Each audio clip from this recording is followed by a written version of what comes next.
এই কার্টুন কাহিনীর সমস্ত ঘটনা, চরিত্র ও পরিবেশ সম্পূর্ণ কাল্পনিক। যদি এটি বাস্তব জীবনের কোনো ব্যক্তি, স্থান বা ঘটনার সাথে মিলে যায়, তা নিছক কাকতালীয়। এই গল্প শুধুমাত্র বিনোদনের উদ্দেশ্যে তৈরি, দয়া করে বাস্তবের সাথে মেলানোর চেষ্টা করবেন না। ভয়ের প্রস্তুতি নিন, কারণ এখন শুরু হচ্ছে ভূতের খেলাঘর। একসময় একটা ছোট্ট গ্রামে দুই ছোটবেলার বন্ধু থাকত, রাজু আর রানা।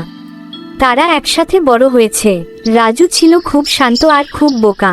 এদিকে রানা ছিল খুব চালাক এবং লোভী। একদিন রাজু ও রানা দুজনে মিলে বুদ্ধি করে যে তারা জঙ্গলে গিয়ে কাঠ কেটে নিয়ে এসে বাজারে বেচবে এবং কাঠ বেচে যা টাকা আসবে সেটা তারা নিজেদের মধ্যে সমান ভাগে ভাগ করে নেবে। রাজু রানার কথায় রাজি হয়ে বাড়ি চলে আসে। বাড়ি এসে সে তার স্ত্রীকে সব কথা বলে। তার স্ত্রী বলে, রানা কিন্তু তোমাকে বারবার বোকা বানিয়ে চলে যায়, যা করবে ভেবে করবে।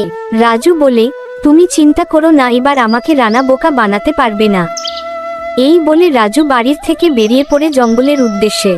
রানা কাজে বেরোনোর জন্য ঘরের ভিতরে কুড়ুল আনতে গেলে দেখে তার স্ত্রী শুয়ে আছে। রানা বলে, এখনো ঘুমাচ্ছ তুমি? রানার স্ত্রী তাড়াতাড়ি করে উঠে দাঁড়ায়।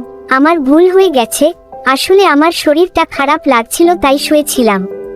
রানা তখন বলে, অনেক হয়েছে তোমার বাহানা। তোমার শরীর খারাপ সব সময় হয়েই থাকে। আমার খিদে লেগেছে, খেতে দাও। তখন রানার স্ত্রী বলে, আমি তো এখনো রান্না করিনি।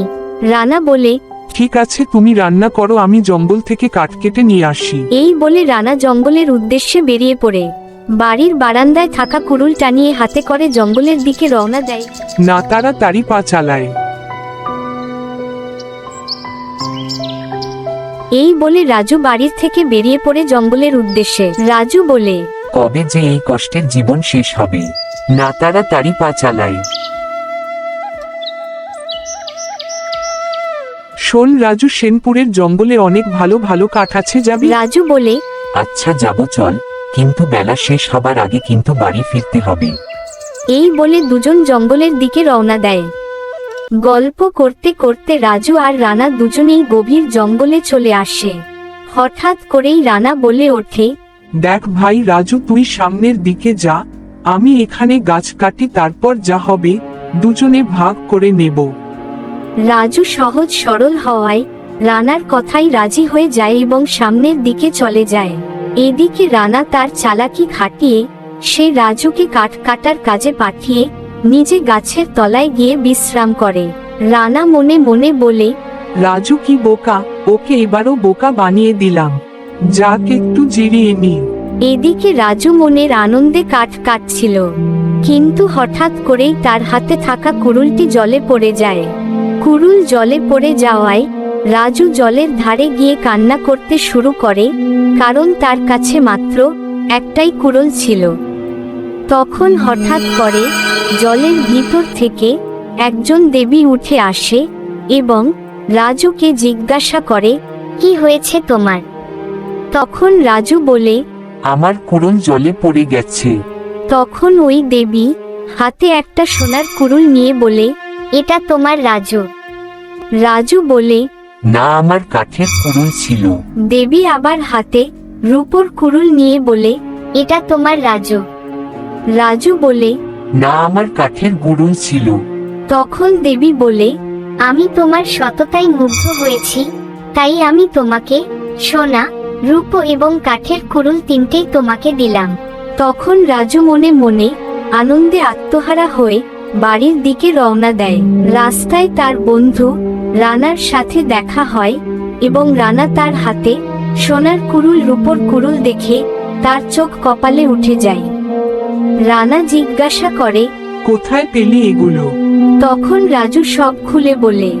রানা ছিল খুবই লোভী মানুষ। রানা রাজুর কথা শুনে সেও সোনার কুড়ুলের লোভে নদীর ধারে যাওয়ার সিদ্ধান্ত নেয়।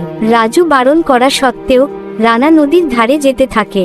নদীর ধারে পৌঁছে রানা তার হাতে থাকা কুড়ুলটা জলে ফেলে দেয়। কুড়ুল জলে পড়ার সাথে সাথেই জল থেকে দেবী উঠে আসে আর রাজুকে জিজ্ঞাসা করে, কি হয়েছে? কাঁদছো কেন? তখন রাজু বলে, আমার কুড়ুল জলে পড়ে গেছে। তখন দেবী হাতে একটা সোনার কুড়ুল দেখিয়ে বলে, এটা তোমার কুড়ুল। রাজু তখন সোনার কুড়ুল দেখে লোভে বলে ওঠে, হ্যাঁ হ্যাঁ, এটাই আমার কুড়ুল।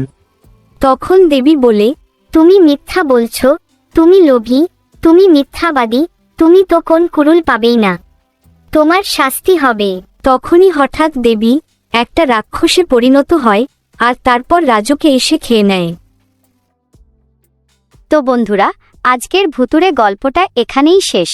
আপনার যদি ভয় লেগে থাকে কিংবা মজা পেয়েছেন, তাহলে একটা লাইক দেন আর কমেন্টে জানাতে ভুলবেন না। আর এমন আরও ভয়ের গল্প মিস না করতে চাইলে চ্যানেলটা সাবস্ক্রাইব করে রাখুন এখনই। দেখা হবে পরের ভৌতিক অভিযানে। ততক্ষণে ভূতের খেলাঘরের দরজা বন্ধ, কিন্তু ভয় কিন্তু এখনো চারপাশে।